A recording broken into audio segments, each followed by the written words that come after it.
We're back. We're back on the SportsMax Zone, and we're continuing to talk football. The world has been buzzing over the last 24 hours with reports that Real Madrid manager Carlo Ancelotti is set to become the next head coach of the Brazil national team at the conclusion of the La Liga season. Brazil cut ties with Vinnie Jr. back in March following a crushing 4-1 loss to bitter rivals Argentina in a World Cup qualifier. If Ancelotti takes the job, it would be historic, as he had become the first ever foreign manager this century to lead the Brazilian side.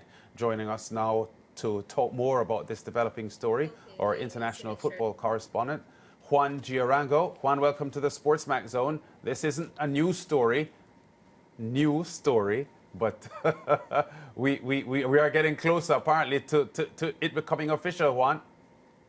It's funny that you say that. It's been about 3 years in the making if we start talking about Carlo Ancelotti, because after the World Cup in Qatar, there were rumblings about Carlo Ancelotti taking over the Brazilian national team, and it had some traction.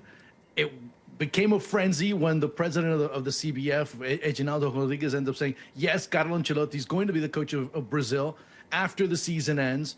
And then Ancelotti in a press conference says, I didn't know anything about Brazil. So you end up having that uncertainty, but now you have a lot more traction. Now you start to hear numbers being thrown around. Now you hear that Brazil is willing to work with a contract with him. And I mean, initially they've been talking somewhere around $800,000 to $900,000 a month for Carlo Ancelotti to be the Brazilian national team coach, which would make him the highest paid national team coach in the world, surpassing Thomas Tuchel, surpassing even Didier Deschamps and Mauricio Pochettino. So now you start to hear more tangibles. Now you start to hear more in regards to when Ancelotti should be arriving. And there was even an article I was watching or reading recently about Ancelotti's wife now wondering where in Rio will she be living and where will she be safest. So you start to hear a lot more tangible information regarding Carlo Ancelotti and his eventual move to Brazil.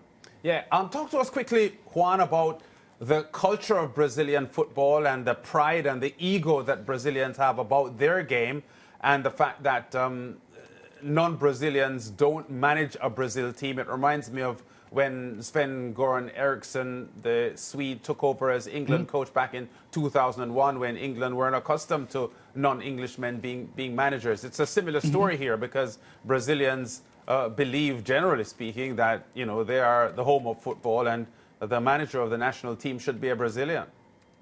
Yes, but I think that's changed a little bit in the eyes of media, in the eyes of fans as well, because Brazilian coaches have gone through this coaching carousel, and there really hasn't been progress within coaching in Brazilian circles. It's more, the Brasileirão in general was at one point very results-oriented, where coaches would lose 3 matches and they're immediately sacked. You'd have 5-6 coaching changes in clubs. So Brazilian coaching has deteriorated drastically over the past 10, 15, 20 years. And now it's a welcoming sight, so much so that at one point there was a survey done by Global, and they said, okay, who would you like as the next coach of the Brazilian? I think it was something like 67% wanted Pep Guardiola. So they're welcoming as long as it's the right foreigner. I mean, Carlo Ancelotti is a good name. They talked about Jorge Jesus, who's the former Benfica coach. He happened to coach at Flamengo, so they're very familiar with him. So it ends up being, okay, well, yeah, we want a foreigner now, but make it the right foreigner. And right now, Carlo Ancelotti's it.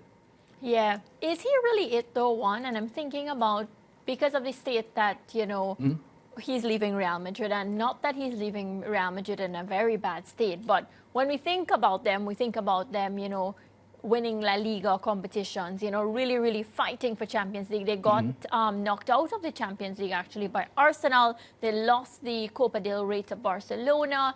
And now Carlo Ancelotti, he moves into this new role as Brazil manager, coming off the heels of these things. Will he get the same sort of respect based on his past resume? Initially, I mean, you're as good as yesterday, basically. And if things go well, if there's a process that goes right, and it's an interesting question that you bring up, Mariah, because it all depends on how things go from now until World Cup qualifiers, and obviously leading up to it and the World Cup itself. Part of it, I say that because we don't know yet how the contract is going to be established. Is it going to be a one-year contract? Is it going to be a contract that has him going until the next Copa America or the next World Cup? So that's a very tenuous, I don't know. And it all depends on how long he's going to be in Brazil. So I think that's where, once we get that information, maybe we start setting some parameters as to where the team should be at what point. And with this Brazil team right now, the objective would obviously end up being, well, take us to the World Cup and we'll see. And right now, there's very little in terms of work with it. Just get there and let's hope to see for the best. Yeah, one of the players that would be instrumental in taking them to the World Cup, a player that has been criticized numerous times, Vinnie Jr., for, not really being able, one, to step up in that yellow shirt, right? Everybody says that he looks different for club versus country. Carlo Ancelotti, a man that has worked with Vinnie Jr. very, very closely. Are you expecting this to be a good marriage? Maybe. I hope so. I mean, for Vinny's sake, because not only has he been getting heat with what he has not been able to do with Brazil, it's what he's been unable to kind of work into at Real Madrid this season. Because we saw, I mean, if there was a bit of a microcosm of what Vinny has not been able to do, you saw it this weekend. Because it was Vinny trying to do his thing, Mbappe trying to do his thing, and another one we have to mention too is Rodrigo over on the other end, who knows where he's going to be going. Everyone's trying to do their thing, and it wasn't a collective effort compared to what Barcelona were capable of doing. And Vinny has to be able to understand that he has to take some sort of a mantle at the Brazilian national team. And again, I have to put an asterisk on that, depending on how Neymar ends up playing out. That ends up being another question mark as well. But Vinny has to say, well, okay, my time is now, and I have to step up, and I'm going to have the perfect coach to do it with because he helped guide me to where I am right now in my career. Yeah, one, certainly a buzz around this story, but of course there's another side of it where there are those who feel that Brazil's issues currently go way beyond the coaching and that maybe not even Ancelotti may be able to solve many of the issues within Brazilian football at this stage. I mean, that's about a 2-hour conversation we can have, but there's a lot of things that have gone on, and one that you talk to Brazilian pundits a lot, and they're talking about the Europeanization of Brazilian players, how no longer is there a Brazilian DNA per se, and it's trying to see if a coach like Ancelotti, despite being a foreigner and a European, I may add, will have that responsibility to kind of bring Brazil back to its roots. And maybe that's where things start working out. I mean, so much so that you end up saying, okay, well, I mean, it's kind of me saying it, but it's also a question to you guys. Who's the actual leader of this Brazil team? And I ask you because many rumors are coming out. Actually, there was a report that came out maybe about 20 minutes ago that one of the players that Ancelotti's considering bringing back to the national team is Casemiro. Interesting. Of course, he's been known, for bringing units together, cohesion and all of that. Is that going to be enough from your standpoint to lead Brazil in the direction that, I mean, clearly they want to go? Brazil are 5-time world champions, but we're a far cry from those glory days.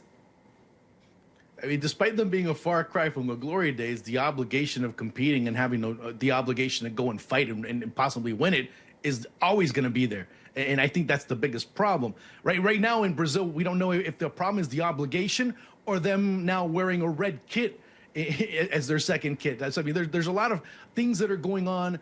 Many blame Edinaldo Rodriguez in terms of his inability to handle things properly and how he's managed things with the national team and the culture within the national team. So there are a lot of little bits and bobs that they're going around that, I mean, if you just pointed at one thing, you're kind of missing the big picture in terms of how things are failing in the Brazilian specter. But to answer your question, it will all depend on who Carlo Ancelotti brings in alongside him, because he's a great man manager, but he also is a great delegator. Let's keep in mind that at this Real Madrid team that he's at, he's not the tactician. He's not the one that sets up the team.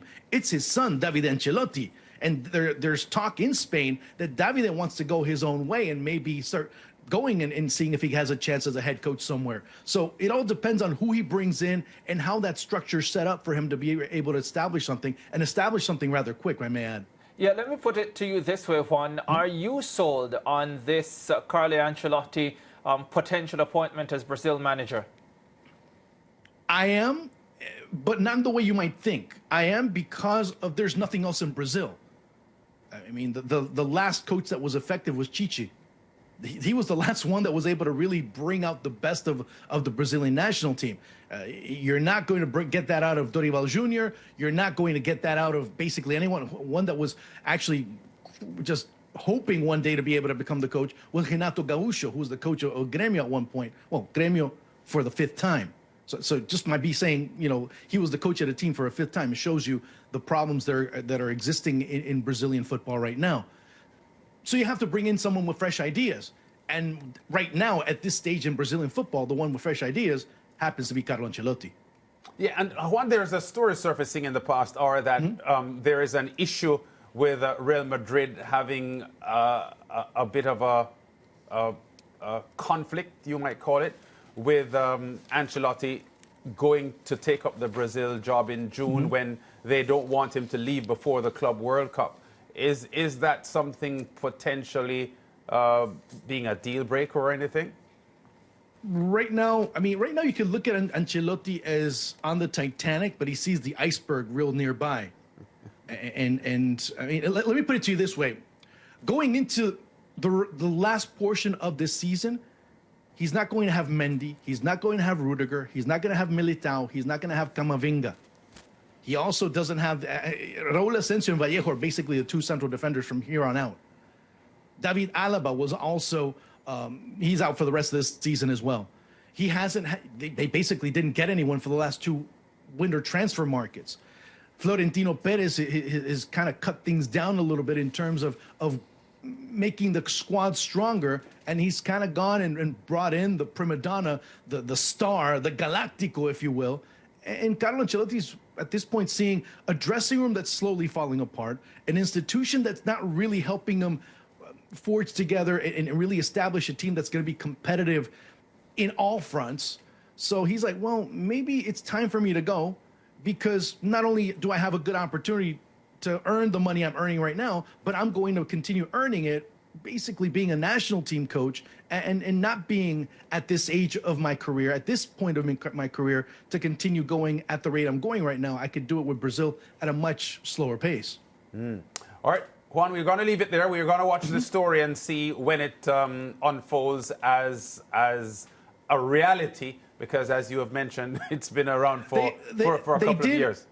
Just to let you go on this one, they did say, or at least when I say they, I'm talking about many in the Brazilian press, World, Global, and many other publications, even Fabrizio Romano had also mentioned it recently, that they're expecting to make the announcement sometime in May. Now, I'll leave it to your interpretation as to what sometime in May could be. It could be this weekend, or it could be right before the Champions League final. I don't know. But that they said sometime in May, that announcement should be made. Yeah, it may be. We leave it there. We leave it there, Juan, and thanks for linking with us and adding some spice to this story. Cool. All right. Talk to you later, guys. Bye. Yeah, we go to break. We have a lot more to come on the SportsMax Zone, including this Asafa Powell controversy coming up after the break.